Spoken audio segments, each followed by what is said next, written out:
You recorded that behind closed doors when this lady was on the phone talking to federal agents, and you won't even put out the truth about that. When she was on the phone talking about them gay niggas, why you ain't put that out there? That's what she was talking about in the phone call. You know what I mean? When I sent the fucking feds to fuck you up, why you ain't talk about that? You know what I mean? There are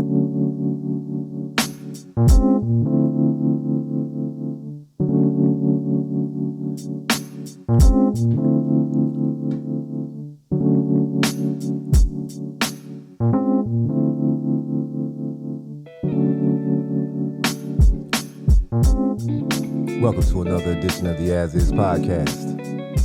I am your host, Shabazz. How's everybody feeling today? I hope this podcast finds you in the best mental, physical, and spiritual health. I hope that this podcast relaxes you because it's time to think.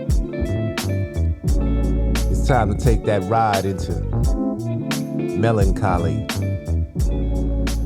reminiscent, thoughtful, and thinking with purpose. Today, I'm going to present some things to you, and all I need is for you to have an open mind. I want you to listen and try to understand my position and where I'm coming from. Let me start off like this.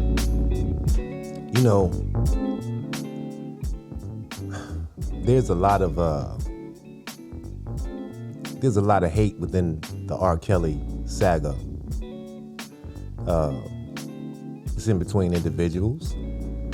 I think it's in between subject matter, and it's definitely written in between the lines. I am also one of those who feel some type of way. However, my feelings and my thoughts for Shabazz are justified. Now, normally, let me not say that because that's going to be something, it's like an oxymoron. So what I'm going to say is this. I have a problem with somebody on YouTube. And that person is Larry, the grown little boy. Now, let me just say my disclaimer. I have no problem with anyone else, that rides with him. There are several females, and I assume there are males as well, who fly the Larry banner, and so be it. Hold your man down. But, as this gets out, this is directed directly for Larry. Larry is the person who put himself inside of this saga. Larry is the person who said what Larry said. So as far as I'm concerned, there can really be no defense on his behalf other than him defending himself. Now, regardless to whether he defends himself or not, I am going to present to you Shabazz evidence.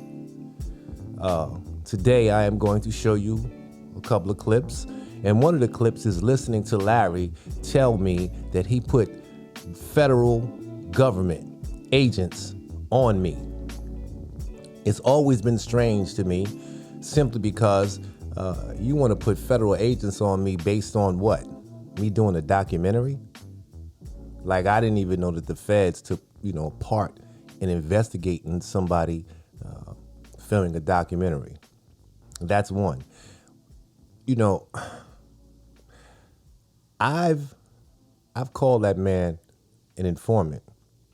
And an informant is a strong word. And the reason why it's a strong word is because most people today, they would like to see paperwork to go along with being called an informant.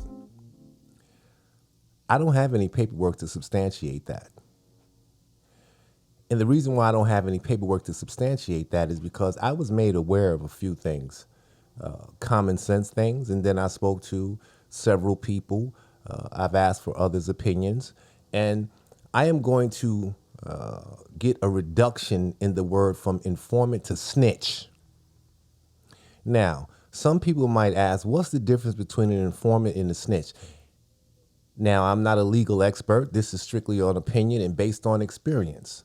But an informant is someone who informs whomever, be it local authorities, federal authorities, whoever. And they may have a CI number. They may receive payment for telling what they tell. So informants are usually documented. You understand? However, there is a way to get around being an informant, and it is something that is done on the street level and on a government level, and it is something that the government is definitely aware of. It is a loophole, and the loophole is to not name or classify that person as a CI, which is short for confidential informant. Instead, they're just a snitch. Now, snitches don't get confidential informant numbers. Snitches are similar to things that you see, say on TV or say on the news. There might be an instance where a person has disappeared or a crime has been committed, and you may have Crime Stoppers that says, call 555-1212. All calls will be kept confidential, and you do not have to give your name, because what they're looking for are leads. So you never know where the snitch is actually coming from, because you can be in Alabama and the crime could have happened in Philadelphia, and the person just made a transition from Philadelphia to Alabama and calls back in on a crime that happened 2 or 3 years ago. You don't need that person's name. Now, the reason why I say that and try to show it to you that way is because of what I personally seen in my own eyes. And I've told this story before, so I am going to tell it again, but I am going to make it quick. While helping Azriel, we were in my car. We were coming from the hospital after the Azriel and Joycelyn fight. Azriel decided she wanted to go to the hospital because she had a lump in her forehead. The lump was in her forehead based on Joycelyn hitting her with the phone. We get to the hospital.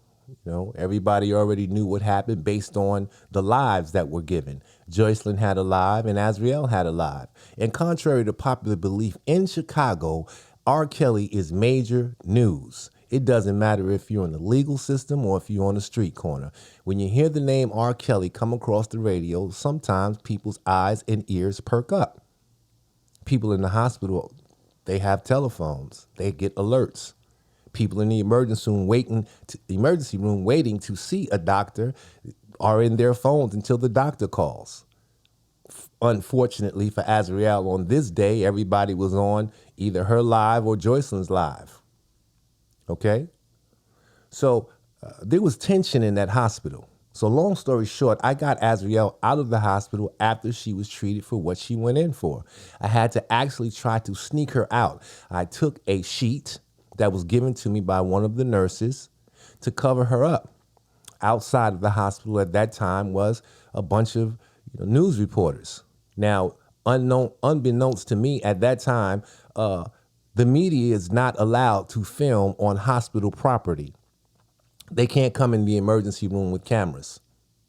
What they have to do is stand outside of the facility, perhaps maybe across the street, which is exactly what they did.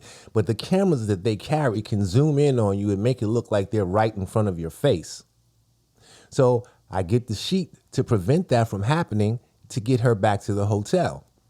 Now, the reason why I'm taking her back to the hotel is strictly for safety, strictly because I know what just happened. En route to the hotel, Azriel is on the phone with someone. I did not know who she was on the phone with.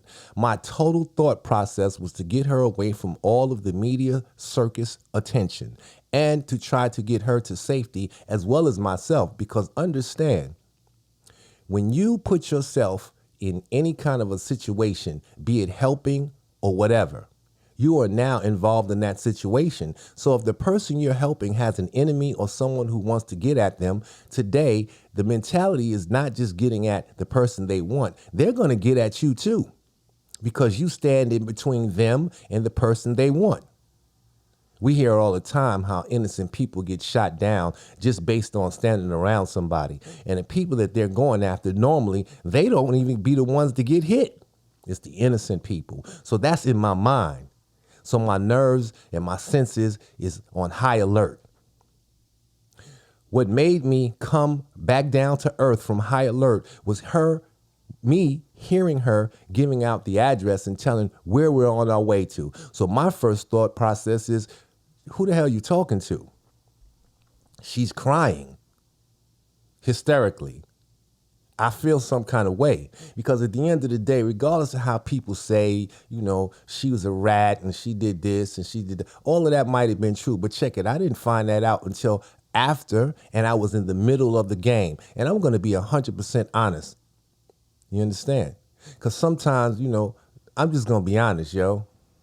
I wouldn't have cared if she was a rat or not at that time because she was a female and she needed help. People talk about, if you're a rat, you don't do this, you don't do that, and this. Yeah, I get all that, and I understand that, and I understand the code, but I also understand as being a man. I also understand as just being a human being. You help somebody. I've been in the AsIs situation. I've also, everybody knows that I was involved with the George Floyd situation. I filmed and did the documentary. A part of that documentary, every time I replay and see what I actually produced, is me saying there's no way I could have stood on the side and watched that cop choke that man out with his knees for 8 minutes and 42 seconds. It just wouldn't have happened. Even if I'd had to run in the store and get a water bottle and just throw it at him, I would have done something to help that man, police or not. I have that same mentality for Azriel.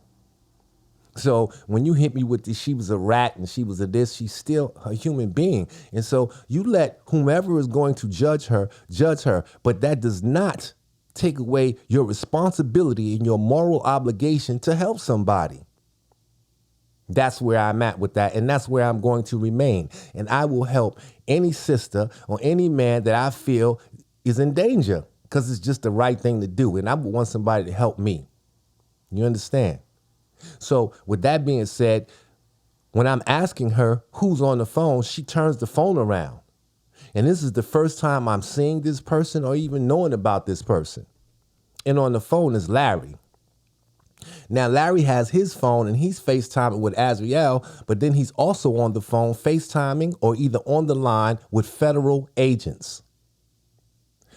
Larry sees me and Larry tells the federal agents, we have a problem. And I'm like, wait a minute, what? Like, because, when you in the heat of things, like the shit happens and it happens in a split second. But then as it's happening, although it's a split second, it seems like it's slow motion. And it just starts to trickle to your brain. And it's like, wait a minute, what did he just say? We have a problem.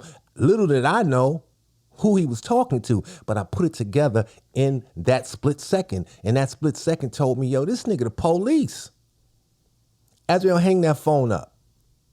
But by this time, she had already given the address and he had already alerted the authorities, federal agents, that we have a problem. And the problem was me, because had I known that he was talking to federal agents or Azriel had anything to do with the feds, I would have still helped her. I'm going to keep it a buck.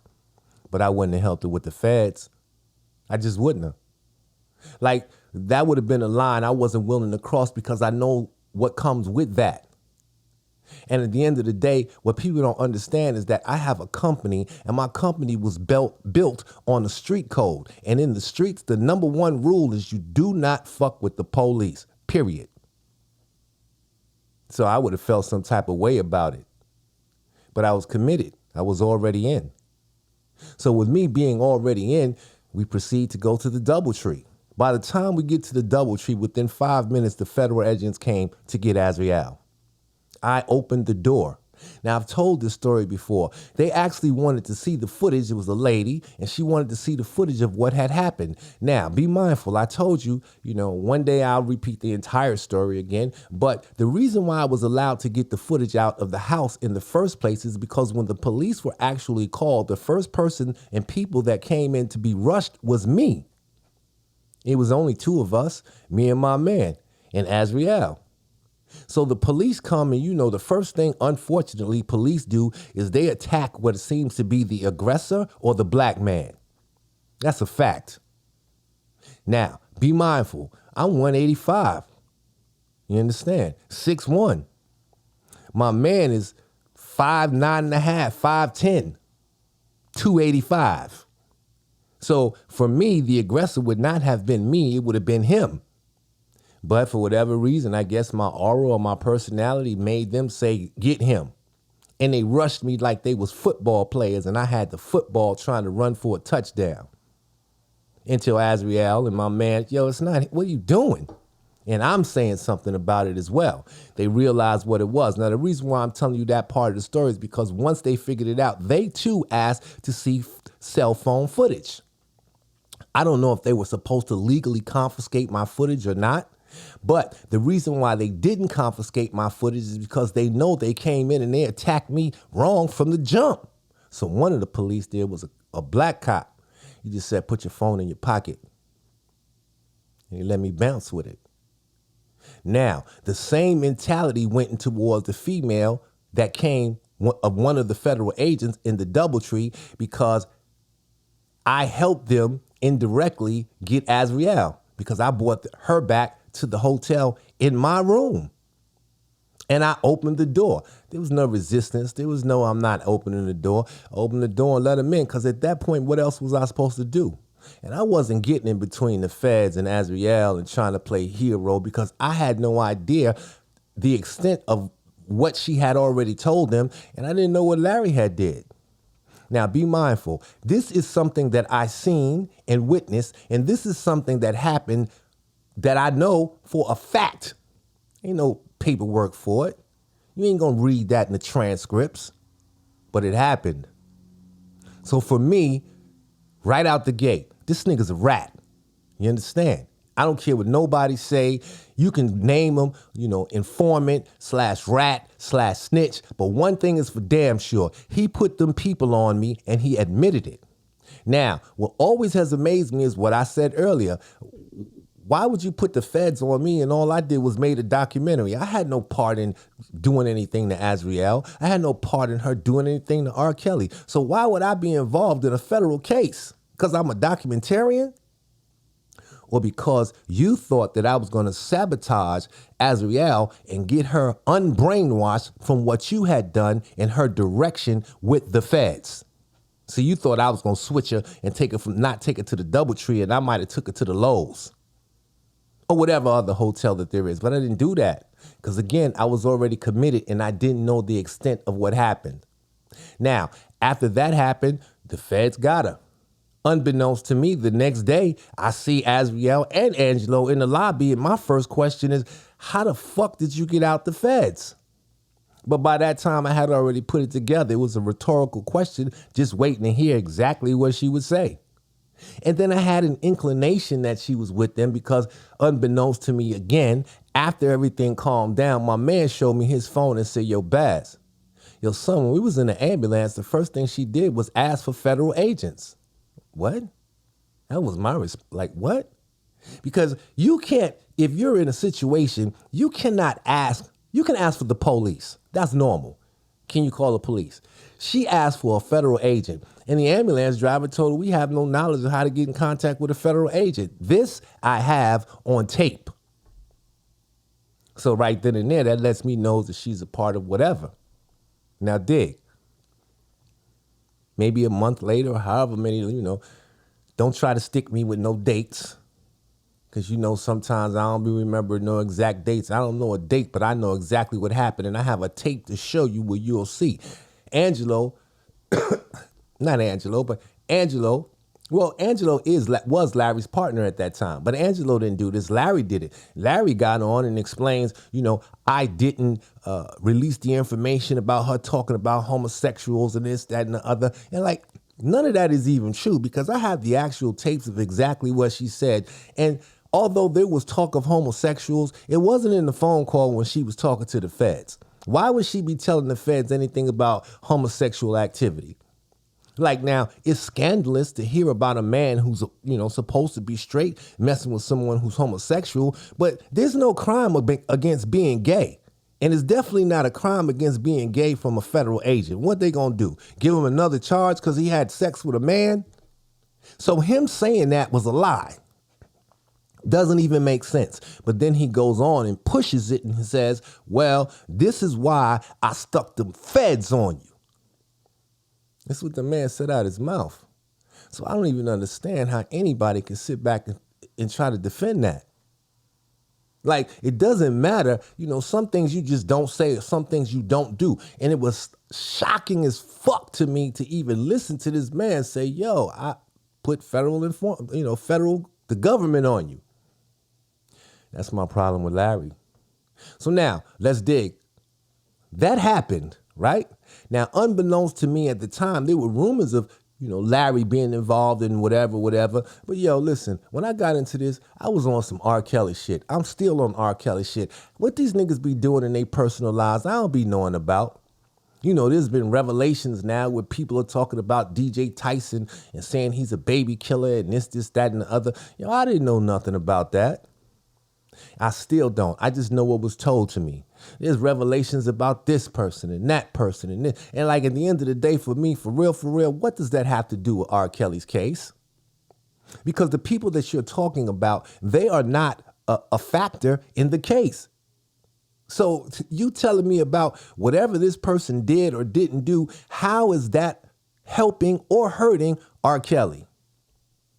Because if it's something that's that bad, in court, they're going to decipher and put all that now together. Now, if you say that DJ Tyson was a baby killer and he was on trial for baby killing and he did like Larry did and tried to get a reduction in time or cooperate with the government so he can get a lesser sentence, then I would believe that it would be relevant of DJ Tyson allegedly being a baby killer.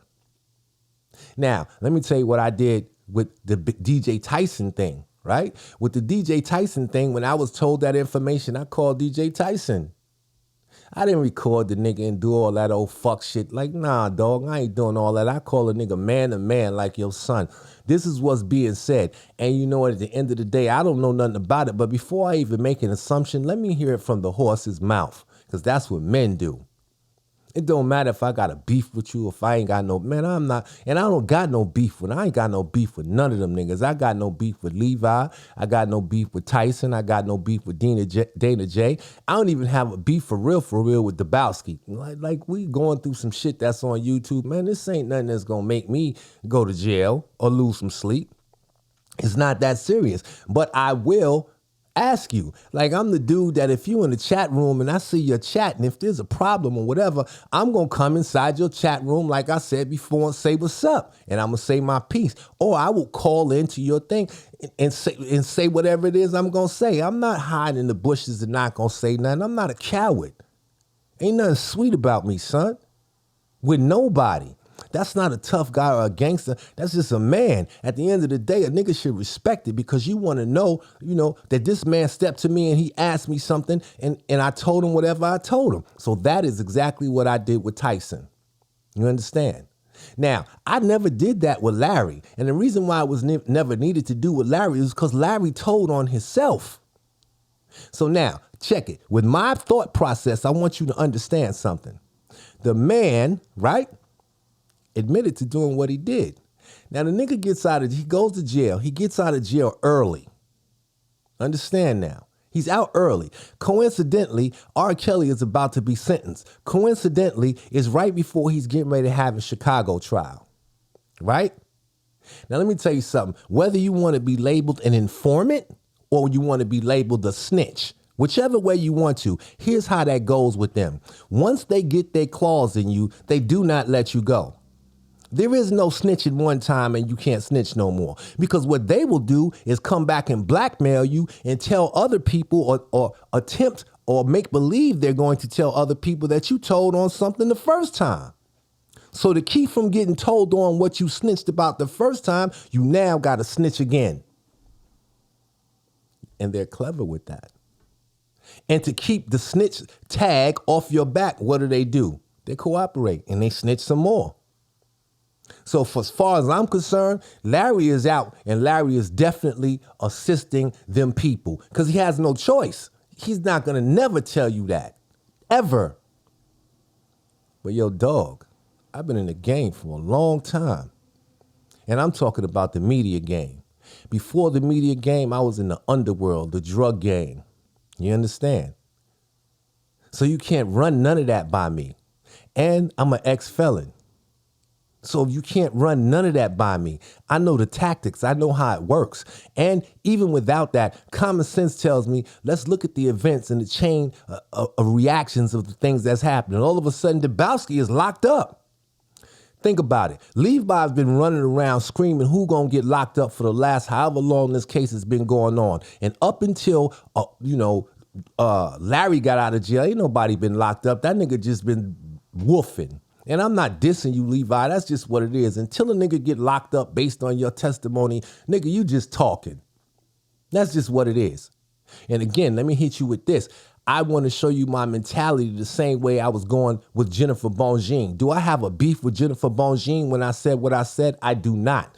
Do I have a beef because I said what I said with Larry? I do not. But I mean, I do with Larry, but against Levi, I do not. But I am not going to refrain or restrain myself from saying exactly what it is. Because me and a nigga cool mean what? I'm not supposed to tell the truth? You got me fucked up. The truth is the truth. That shit apply to my mama. The truth is the truth. That shit apply to my kids. The truth is the truth. That shit apply to myself. Anybody that come and tell you something other than that, they ain't your motherfucking friend. They just running their motherfucking mouth. And those is the niggas that you need to be aware of, because you best believe if you come through Shabazz way, if you fuck with Shabazz, I'm going to call a spade a spade. And I'm not going to do it for shock value. I'm not going to do it to disrespect you. I'm going to do it because that's what the fuck it is.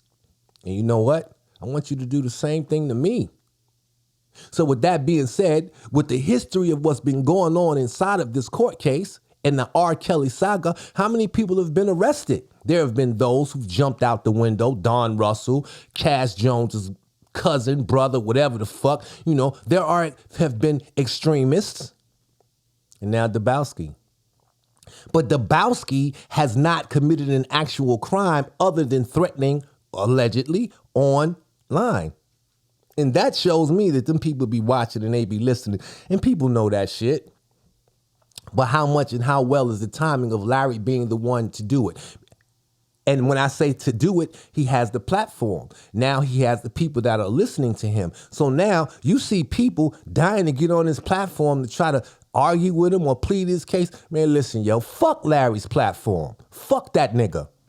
I ain't got to get on your motherfucker. I told that nigga before. He told me, yo, I'm going to go to Don Diva. I'm going to try to talk to Kev so I can find out your history and your pedigree. Kevin Childs will never talk to you, nigga, because you's a fucking rat. And check it. I left Don Diva. Kevin Childs was my man. We had, what's the best word? We had a difference in opinion. I didn't like the way they were going. They didn't like the way I was moving, and we split. But we still both respect the game enough that is what happened as far as the job was concerned. But nah, nigga, I'm not getting ready to get on your platform and go against this nigga when I know you a rat.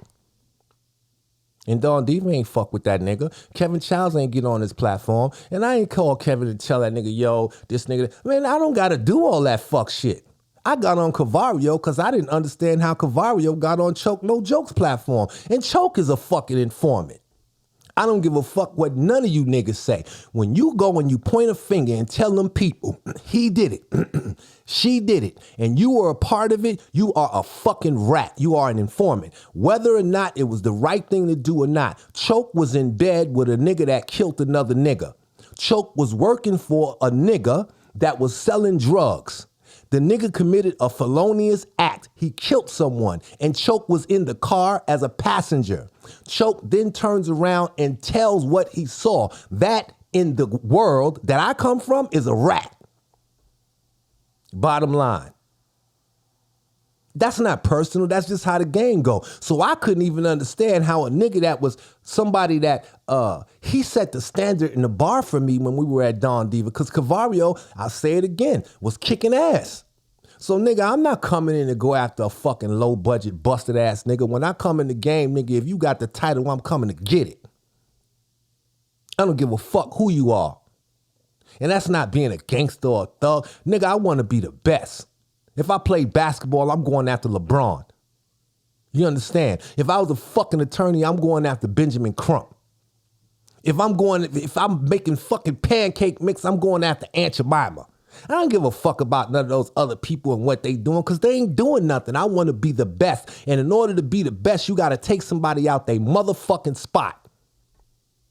And that is how I looked at Cavario. So at the end of the day, it was strange as fuck to me to even see this nigga who I was coming after because he had that swag with the belt for the company we were working in, and we had a strict code at Dawn Diva. We don't honor snitches. So the nigga that was running that company now gets on the platform of a snitch. It's like, yo, wait a minute, son. In my mind, it's like, yo, you've been following or you got hoodwinked into the wrong shit. It's like following after a nigga, right? And all this time you thought this nigga was 100. Come to find out he was 22. You get mad at yourself because you say, how did I buy into that 100 shit when this nigga ended up being 22? But you really can't get mad at Cavario, and I couldn't. Because I had to get mad at myself. You know why? Because I believed in something that was fraudulent. And people change, people mature, and he may not see things the way he used to. I respect and understand that. But for me, it's real cut and simple. I follow a code, and with that code, there is a commitment. And let me break down what commitment means so you can know exactly what the fuck I'm talking about. There is a difference between a commitment and a vow. A vow is something you take to honor and cherish and love in a marriage, in a ceremony with a man and a woman. That is something that is ordained on a piece of paper. That don't mean you got to follow the rules because you can break that. My love and my commitment is a little deeper because my commitment is for life. I don't need no motherfucking piece of paper. If I'm committed to you, I'm committed to you. If I say I love you, if I say I want to be with you, yo, all that other shit, all bets is off. I'm committed to what I said. I made a commitment mentally for myself, not for her, but for me. I could take a vow for her because it's a part of a ceremony. And as soon as we get done with the ceremony, after we consummate our marriage and I go downstairs to the hotel lobby, I'm trying to check out the front desk clerk. That's the difference between commitment and a vow, because there ain't no leaving after we consummate. I don't even see nobody else at the front desk with a commitment. You understand? So you got to be real careful and understand the rules of engagement and understand how niggas be trying to switch up their words. Because a lot of niggas is wordsmiths and they try to play them fucking games to confuse you.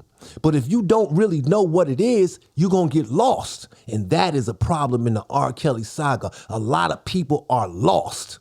And guess what? There is a spin master who is sitting somewhere in an office who is watching, and they are delegating, directing dummies to go out and get the information that they're getting. And guess what? Debowski got caught up in that. I did a post in a podcast, and the person I was talking about was really Debowski. And I left clues and hints because I said the bully of DJ Tyson, Dana J, and Levi for Kelly. And I said Angie Walker's War Room. If you follow Angie Walker, you heard me in there. You heard me and him going at it. That's who I was talking about because in my heart, I felt like Debowski was a bully. You understand? And I felt like because so many people had let him get away, there was really no confrontation. He just continued to keep bullying people. Nigga, you not bullying me. I don't give a fuck. Ain't nobody bullying me. You could beat my ass. I've been beat before. I've lost before, but you ain't bullying me. And that's just a fight and an ass whooping I'm going to have to take. You're going to have to show me, motherfucker, because all that woof shit, I'm not buying it. That's not a gangster or a thug. That's just being a man. That's how the fucking game go. See, that's my commitment to the game. You understand? It's just like my commitment to my name. I didn't go into jail being Shabazz. I took my shahada when I was 17 fucking years old. I've been Muslim for a long time. I done been to jail and back. And understand, I didn't go into jail as Thomas, become Muhammad, and then get out of jail and go back to the streets and now I'm Thomas. I went into jail as what I went in. I came out of jail, got my name as Shabazz, and I stayed Shabazz because it's a commitment to myself. It will never be anything other than Shabazz. Because that's what I believe in. That's a commitment. You understand? So you really, really got to look at situations to understand what they are. And when you can have the insight and the foresight to see shit like that, you will have an entirely different perspective. And 9 times out of 10, most people won't agree with you because they ain't never been put in them type of situations. They don't really know what it is. So a lot of you niggas is confused and fooled with Larry. But I am telling you, Larry is definitely now a plant. And I am telling you, you niggas that's dying to get on that nigga platform and talk to that nigga, you niggas is out your fucking mind. Now, I'm going to take it a little further. Levi for Kelly, you supposed to be R. Kelly's cousin. There is nothing in the world that will tell me ever, with the evidence that has been presented, with what you are about to see and have seen, you should not be fucking with that dude. I don't give a fuck if you're trying to get information out of him or not. That's my opinion. I gave Levi a pass because you want to know something in the game? Because I know Levi fucks with them people, I'm not even supposed to be talking to Levi because Levi, in my opinion, according to the street rules, is the same as motherfucking Larry. Maybe not to the point of snitching directly on a person, but he writing papers, he writing notes saying he gonna get this person arrested and that person. Nigga, that's not something you could do on the corner where I come from. Nigga, go outside, nigga, take your head off. Cause you know how it'd be. Look, what is the difference between telling on him and telling on me? There ain't no fucking difference. Nigga, you telling. Bottom line. Am I dissing Levi? It's not a diss. I'm saying again, nigga, that's just what it is. So with that being said, you run around and Levi say R. Kelly is his cousin. For the sake of argument, that's his cousin. Nigga, I don't give a fuck if it's your cousin or not, to be totally honest. But if you are going to be underneath that banner, you can't fuck with no nigga that you know is a rat. Because check it, at the end of the day, whether R. Kelly is guilty or not, there's something that we should all be able to agree on. Somebody had to come forth with information to do what? Tell on him.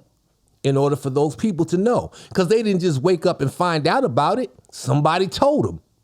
And the people that told on him were willing participants at one time with what he did, be it good or bad. Whichever way you want to look at it, they were right there to be with R. Kelly. When shit didn't go the way they wanted it to, or when they had enough, it was now time to tell. What does that make them? A fucking informant. Because if you not gonna go, nigga, you ain't going. If I hear anything that's remotely close to you abusing me, I'm not fucking with you. If I still decide to fuck with you and now it happens to me, how I look now turning around telling? Yo, I'm gonna keep it 100. The shit that's R. Kelly is in jail for is as a result of the rumors and whispers that have been running around since the man's career started. This ain't no new shit that we hearing. Am I taking a shot at R. Kelly? I am not. But that's just the motherfucking facts. I'm going to give you another fact, and you niggas ain't going to like it. R. Kelly is talented as fuck. But everybody shitted on R. Kelly because R. Kelly shitted on a lot of fucking people. Why you think ain't nobody coming to that man's aid and defense? Yo, ain't nobody in Chicago get put on by R. Kelly. R. Kelly didn't do what fucking Kanye had done for him by Dame and Jay. Motherfucking R. Kelly ain't do for people like Dre did for Snoop or Eminem did for 50. There ain't nobody to run around in the street with the R. Kelly banner and die by that flag because he put them on and helped their families. He wasn't. He was shrewd. R. Kelly is a product of his environment, and he escalated it with the growth in his environment. And what that means is, as he started to come up, R. Kelly was approachable, but R. Kelly got to a stage and a status where he wasn't approachable. And there was an exception to that approach. Some ass and some titties. Bottom line. But you know how many niggas that nigga shitted on or talk too crazy? And you think I'm talking about R.Kelly? Nigga, I don't give a fuck what you think. I'm just telling you the truth. Does that have anything to do with taking away or making that man go to jail? It does not. But it is definitely still the truth. And you want to hear some fucking proof? The lawyers did not flip on R.Kelly until R.Kelly started flipping on them in the fucking jail. R.Kelly's documentary was done as a result of hate. And it was hate because they could not control that nigga's mouth and the way he talked to them in the fucking lawyer inmate visits. That's just what it was. That's just what it is. A lot of this shit, honestly, R. Kelly brought on his fucking self. Now y'all gonna get mad at me and say this, that, and the other. Yo, listen, dog, I'm telling you the truth, son. Now, does that mean that he's guilty and he deserves life? It does not. But does that mean that it didn't happen? It fucking did. How do I know? I'm there. I did the documentary. I know what the lawyers were saying and how he was talking to him. He hurt a nigga feelings. That nigga mouth is reckless. But as a fan and as a person listening to the music, you will never hear that. You will never hear that. Because all you hearing is 12 play. Step in the name of love. I believe I can fly. But that's just really what it was. And in this business, unfortunately, power and money changes people.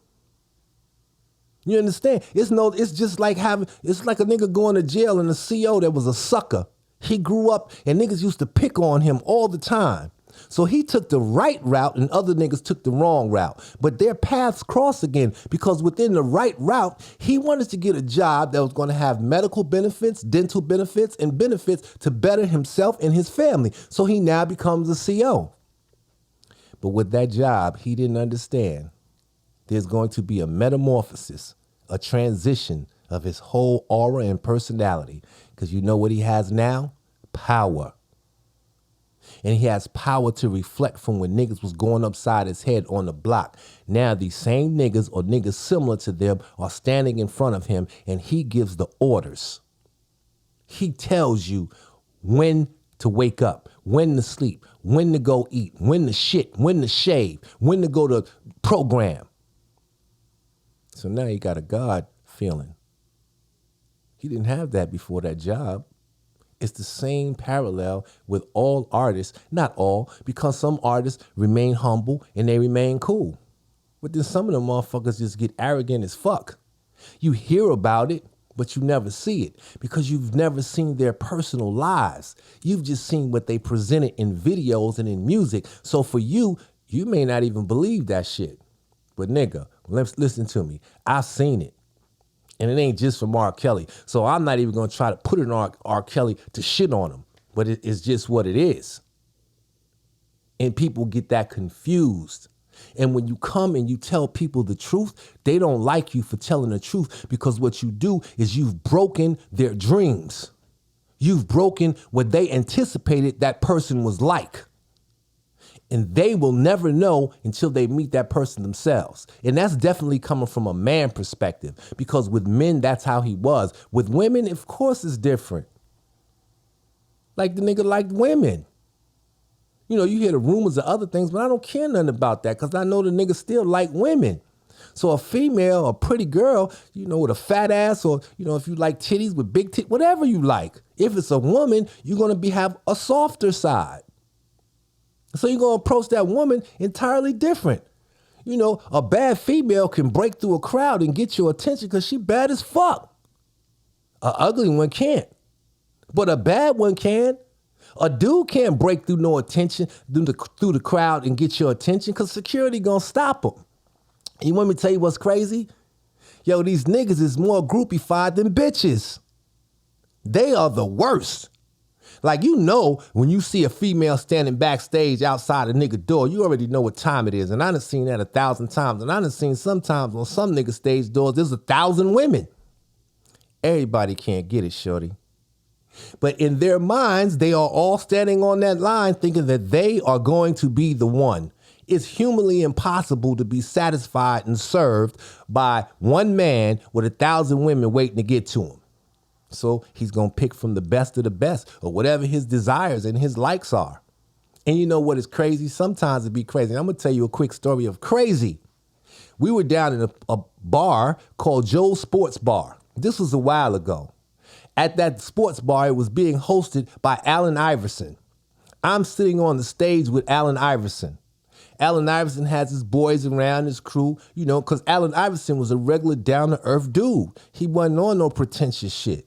Like anybody was approachable to him if he were in the club with him. So that is definitely something that I respected about him. But what bugged me out about the nigga was there was at least 100 girls standing around that stage and they were ready to do any fucking thing you could think of. Now understand the type of women I'm talking about, and I'm just telling you what it was. I'm not telling you this is my preference or what. I'm telling you the kind that were there. These girls was mulattoes or mixed. They had straight silky hair, you know, either bought titties, implant ass cheeks, whatever the case is, but they were the finest of the fine. These were dope boys, wife material girls. You understand? Green eyes, you know, fair complected, you know, what black men unfortunately go after when they get some money, because they don't want no black girl no more. Understand that. You know, they run away from what they were. They don't want no big girl no more. Like they don't even want none of that. They want something that's out of their league before they got the money. You understand? So now these are the kind of women that's standing there. Now, all of the girls that didn't look like them were behind them, but the front line was the finest of the fine. Allen Iverson got a towel over his head. A towel. He got it tied up. Like, it's not tied, but it's like, you know how the Arabs have the cloths over their head when they're walking through the Sahara Desert? He was on some shit like that. Now check it. I'm just sitting there looking because I'm there for media. I'm there to get Allen Iverson. I can give less than a fuck about the women. And the reason why is because I have those kind of women in my magazine. That does not mean that I sleep with them. That does not mean that I pay for them. But it just means that I have the experience around these kind of women. So I already know the attitude and I know what it is. Because at the end of the day, it's really because you have something is the reason why they want to even be there. If you didn't have a magazine, them bitches wouldn't be there. If Allen Iverson wasn't on the basketball court, them bitches wouldn't be there. Them kind of bitches come out for niggas that got some money or they got something that they can offer, because they do not fuck with common, regular, average Joes. Bottom line, you can have your opinion about it. I got mine. I'm in this business. I know what the fuck I see. So with that being said, instead of Allen Iverson picking up any of those girls, there's some girls behind the stage. This is Joe's Sports Bar in Chicago, Illinois. Behind the stage are girls that don't look like the ones that's in the front. Behind the stage are girls that look like what we grew up with. You got the Tamikas, you know, what else is a ghetto name? And I'm sorry if you think, you know, I'm just trying to give you an example. You got the Tamikas and you know, Shanae's and you know, those type of named women. And now be mindful. There's nothing wrong with those type of women, because I like them kind of women to this day. I like them both. I just like women, period. So all that shit for me is just different. You know what I'm saying? Like, I'm not even into that no more. And the reason why is because I've been in this game, you know, 17 years as an owner. Prior to that, I ran another company. You know, I was senior editor of Dawn Diva. Prior to that, I sold drugs. Like, all of my children were born before I got into entertainment. I got a bunch of baby mamas, and all of them were baby mama before entertainment. Understand now. And I'm not bragging. I'm just saying that came, and those kids and those baby mamas came as a result of drug money and me being in the drug world. So I didn't get into the game and suddenly get popular with women. I came in like that. I came in with the baby mamas I had already. I came in with models and dimes before the magazine, period, because I was a dope boy. So that ain't even nothing special, because any nigga that's getting money can get and do the same thing. But the point that I'm trying to say is the Tamikas and the Shanae's I fuck with. Because I got Tamikas and Shanae's, and some of them is baby mamas. But I got some of the front girls on that stage as baby mamas too. But here's the punchline to that. They're not the same girls that they were 20 motherfucking years ago. Maybe one or two look the same. The others, you might say, well, that's not her. And I'm not saying that they're ugly or they're, whatever. They're just not the same. When we get older, we change. I'm not the same nigga I was. But here's the point. Allen Iverson turns around, he picks a Shanae. The Shanae he picks, she's got an ass where the jeans don't go around her waist. There's a gap in between, there's like a pocket because her ass is so fat. She got a pound of makeup on. She's got a colorful wig. And I hate to say this, but she wasn't pretty at all. But guess who left with Allen Iverson? Her. Seeing that fucked me up. Because I'm usually around niggas, they going after the girls that's in the front of the stage. But what I broke it down to in my thought process is Allen Iverson just probably kept the same hood mentality that he always had. And if this is what you like, this is what you like. We are creatures of habit. We fuck with what we are familiar with. And even though you're in Allen Iverson and you've been in the NBA, niggas in the NBA and the Allen Iverson and a Jay-Z and whoever else you want to talk about, they know, do you like me only because I'm Jay-Z or because I'm Allen Iverson? Like, I've gone through that. I'm in Dallas one time, and I'm trying to stay to the point, but I'm just telling you stories as they pop. I'm in Dallas. We in the Dallas Mavericks arena. Mark Cuban is there. I'm standing there talking to Mark Cuban. Michael Finley passes by. I'm standing there hollering at Michael Finley, right? We're trying to set up something to do a show. They leave. I'm walking through the corridors, all right? As I'm walking through the corridors, here come Jamie Foxx. Now, this is the first time I meet Jamie Foxx. I didn't even know the nigga had freckles because I'm used to seeing the nigga on TV. Nigga got a face full of freckles. What made it strange for me, though, and this is the first time I'm meeting him, is understand, based on what I seen on TV, and I'm not saying there's anything wrong with it, so don't even start trying to come with me with the bullshit. But based on what I seen on TV and based on what I anticipated, I thought Jamie would be with somebody black. Jamie got two white girls on his arms. They walking down the hall, and in between, Jamie is in the middle. One on the left, one on the right, and they trying to tongue each other down while they walking down the goddamn corridor. Jamie gets in front of me, and I'm looking at fucking Becky and Beckyette. In my mind, I'm in disbelief. I'm looking dead in this nigga face, and he don't got no makeup on. I see the freckles.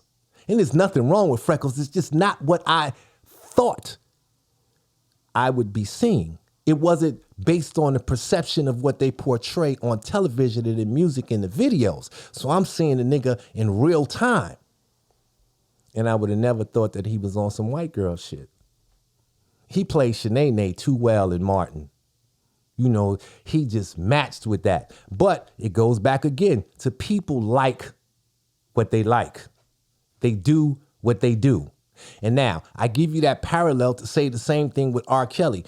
I was culture shocked with the Allen Iverson and I was in Jamie Foxx situation. I'm culture shocked, and I don't know if it's culture shocked. I'm just shocked because the perceptions of what I thought would be just wasn't it. I thought for sure Allen Iverson was taking one of them shorties from the front of the stage. I had no idea he was going to take Shaniqua.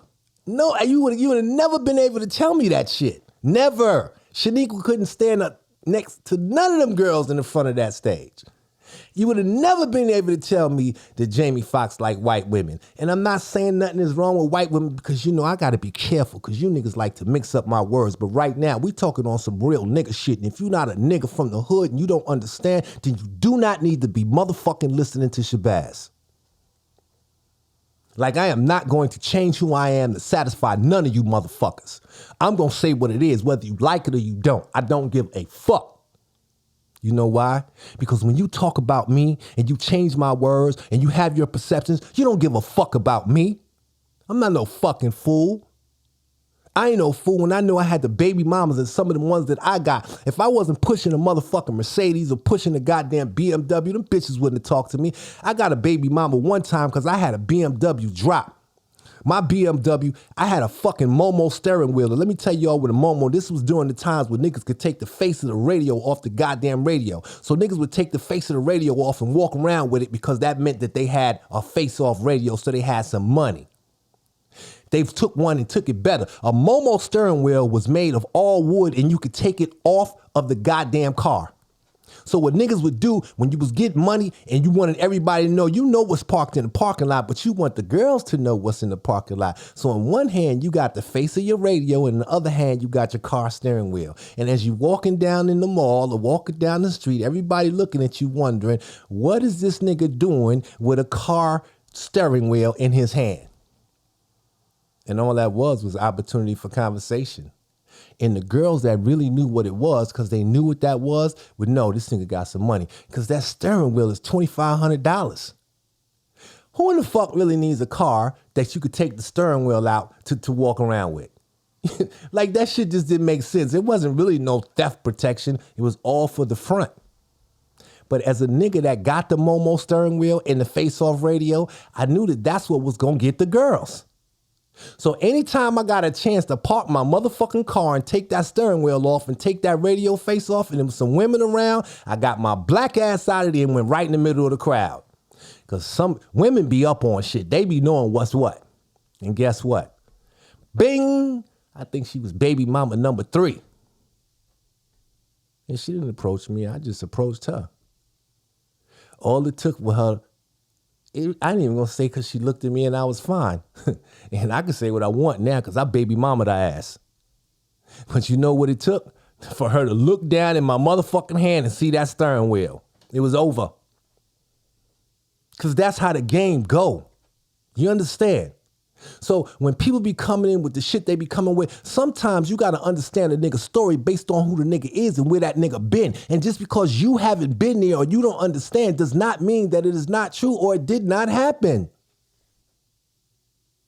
I am just giving you the whole surroundings of the R.Kelly saga because there are people and there are perceptions that are tarnishing this saga. That's why I told you the Allen Iverson story. That's why I told you the Jamie Foxx story. This is why I'm telling you the Larry and the Levi and the Dana J and the the DJ Tyson and the Angie Walker and whoever the fuck else is in it. Everybody has their own perspective and everybody comes with their cleanliness or their dirt, but they still are perspectives and you cannot apply that to a person because at the end of the day, for real, what the fuck do that got to do with R. Kelly? Now, we know that as us being a community. However, I'm going to tell you who don't know that and who's going to flip it. Them people don't know that shit because guess what? Debowski got arrested for being a super fan and making threats at the prosecutor. And the nigga was probably just talking, selling wolf tickets because ain't nobody fool enough to go run up in there and do nothing to them white folks. But that mouthpiece was enough for him to get a charge. And now he's sitting in a federal jail fucking over R. Kelly, a nigga that he don't even fucking know. You know how many people have made threats on YouTube? You know what I mean? Sylvia got her mama to threaten to kill me. She ain't in jail. Larry, how come you ain't report Sylvia? Because she ain't in jail. Dig that. But all of a sudden, Debowski locked up. Debowski beefing with who? Levi. Who is Levi's man? Larry. And I'm not saying that Levi set him up or did this, that, and the other, but it wouldn't really be too far-fetched from it. And the reason why is because Levi keep talking about who he getting locked up and how his motherfucking papers is the bomb and what they gonna do with this, that, and the other, and blase skippy. So whether it's true or not, it doesn't matter because just like Larry, the nigga said it out his mouth. So if the nigga said out his mouth that I'ma fucking put the feds on you, how do you not believe him? How do you not argue and say, no, he's not a snitch? The nigga said it out his own mouth. Fucking Levi runs out his own mouth and says, I'm putting paperwork and I'm sending it to the prosecutor and these motherfuckers respond to me and you watch. Within 2 weeks, this nigga going to jail. And you motherfuckers just sit back and say, ha ha. You motherfuckers get in the conversation and just act like it ain't shit. Like, what part of the game is that, yo? Like, really? Yo, let me tell you something, yo. You know, and I ain't gonna do that. Yo, and I don't even have the time. I don't want to keep this over now. I got a bunch of footage I wanted to show you, and I guess I'm gonna wait, and I want to get this uploaded so y'all can hear what I gotta say. And it's just my perspective. And yo, listen, I am not being disrespectful towards anyone that I named. I have no beef with none of you niggas. But I didn't come in this to get into individual beefs with people. I just came in to tell the R.Kelly story. And so my beef would definitely not be with anybody on YouTube. If anything, I'll tell you something for real, my beef should have been with Lifetime, because Lifetime cock-blocked my documentary. They cock-blocked precedents. Like, I got proof of that. Like, me and the producer got into an exchange. She told me some crap about going to the legal department. And I had already figured out that the legal department had enough in their defense fund to fight me off or buy me off. But I just was on some, I'm not even going through all of that. And I tell you what they did to first offense. The first offense was when you hear in Lifetime's documentary talking about, I've been doing this for 30 years. It's too late. They should have got me there. That came from the spot. They stole that footage. I had a closed set with signage in the set. It was done in a cigar bar on Lake Street in Chicago. They stole that. And they put it in. And like I told you all before, they have enough money to try to fight to prevent something from happening. So do the risk outweigh the reward? That's their mentality. So that little nigga that's filming the spot and R. Kelly is already on turmoil is not going to matter, because there was something that was said that can strengthen the project that we have to shit on this man as opposed to weakening it. And Shabazz ain't nobody. He ain't got no money to fight us. We Lifetime. And we backed by who bought their shit later? Netflix. They got 32 million views. Think about it. That shit really happened. So if anything, that's who I would have a fight with, because they wanted to make goddamn sure nothing came out that was going to deter or change people's views or narrative of R. Kelly being a scumbag. Because Shabazz's precedents, contrary to whatever any of you motherfuckers say, had the good and the bad. I didn't spare either one, because I was telling a story. But if the narrative of what I was spinning goes against what's making money, guess what they do? They silence you. That's how the game go in this game. Like, there's so much that I could tell y'all, it's not even fun. I give you one more and then I gotta go. The last one I'm gonna tell you is I deleted all the R. Kelly shit, because while I was saying the R. Kelly shit, I got a project that's out right now, being shopped. I got an agent right now. I'm getting phone calls, Shabazz, chill. Why? Yo, you making people uncomfortable. How the fuck am I making you uncomfortable? I am selling oranges, right, to the farmers. But on this other hand, I am talking about steaks. How is steaks making farmers uncomfortable? Ain't farmers supposed to be buying oranges? But that's not how they think. No, see, Shabazz, even though they're buying oranges and you're selling steaks right now, you're messing up the agriculture. You're messing up the market flow, because, you know, someone who's buying the orange is selling it to the steak company, because the steak company is trying to sell orange juice. And the orange juice is being sold in the restaurant where they're selling the high-class steaks. So when you tarnish the steaks, you're basically also tarnishing the oranges. That shit sound crazy, right? But that shit is real, nigga. That's why I know ain't no R. Kelly shit up there.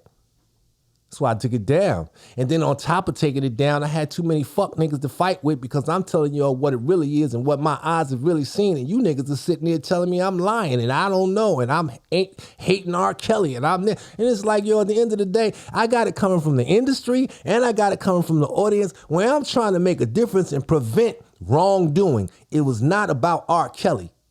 Understand that. Like, his guilt or innocence was unimportant to me. What was important to me was the treatment of it. And the reason why the treatment was important, because if you allow that to happen with R. Kelly, who's next? And you want to hear something else that I said yesterday? Wade versus Roe? What you think is next? They took away a woman's right to have a fucking abortion. They took away the right for a woman to use her body as she sees fit. You know who next? The gay community. And if it ain't the gay community, it's going to be something else. These are natural rights where people have a right to, we don't have to like it, but it's their right to express how they want to feel. If they feel like they want to get married to each other, that's their goddamn business. If you want to marry a dog, I don't give a fuck. You got niggas that's marrying dolls. You ain't never seen, a Chinese dude on YouTube, not YouTube, on Instagram, and he married to a doll. And a black dude too. I seen him married to a doll. Like, are you fucking serious? They officiated somebody coming in and a nigga married to a doll. Ain't nobody saying nothing about that. But they got something to say about, same-sex marriages. And if they're not saying it, they're whispering it today because they got away with Wade versus Roe. So that is what is next on the agenda. So then after they continue to get away with A, they get away with B, we will be stripped of all of our fundamental God-given rights. What's next?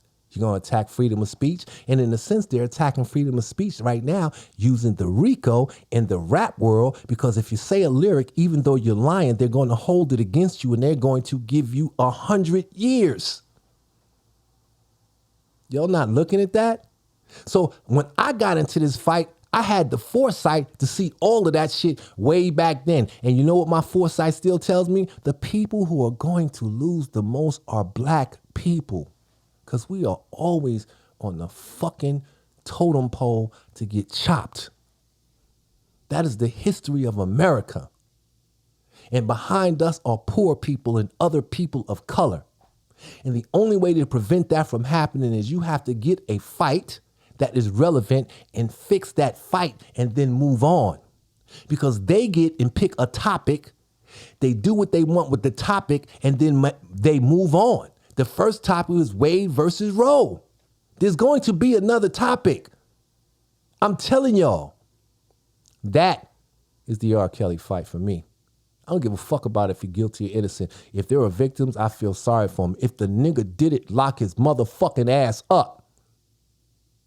Whoever don't like that I said that, I don't give a fuck. If my mama did some shit, lock her motherfucking ass up. But get it right. That's my point. Like, okay, you say she did this, you say he did that, prove it and get him right. Don't do something just because you feel you can do it because there's rumors and this shit being whispered. That's not right. Because when you do it like that, you are just as bad as the people that you're claiming you're defending. Yo, the game is the game, y'all, and I done told you that. I'm sorry I didn't put no footage in this. Maybe it's something, I've exceeded an hour. I put it in my next podcast. Yo. Thanks for listening. Think about what I said. That's all. I ain't gonna make this shit all, long and mushy and all that shit. The game is the game, nigga. Yo, and whoever don't like what I said, if you got a rebuttal or whatever, you can say what you want to say. I'm not here for the beef, yo, but I'm just gonna speak my mind and say what it is, because it's my right. I got a right to say what the fuck I want to say. This is America. It's still America. It's starting to be un-American, un-black American, but nevertheless, it's still America. And as long as I am in America, I have a right to express how I feel and say what I say. And whoever don't like it can kiss my motherfucking ass. With that being said, have a nice day.